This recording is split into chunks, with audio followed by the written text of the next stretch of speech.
पप्पा पण नाही. मग डॅडी? डॅडी तर मुळीतच नाही. बाबा नाही, पप्पा नाही, डॅडी नाही.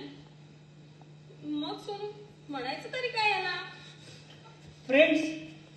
फ्रेंड्स म्हणायचं, फ्रेंड्स. तसंही लहानपणापासून बाळाचं आणि बापाचं नातं मित्रत्वाचं असतं, नाही का रे?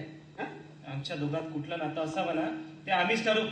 तुम्ही नका लादू आमच्यावर, तुमच्या मनासारखं. ठीक आहे, तुझं बाळ आहे ना ते, तूच ठरव.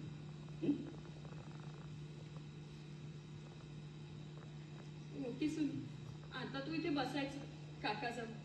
काकाला भूक लागली असेल ना, मला स्वयंपाक करायचा आहे. आता तू, अध्ययन आणि काका.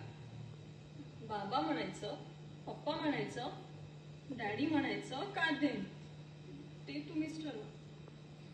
पण सोनू, तू मला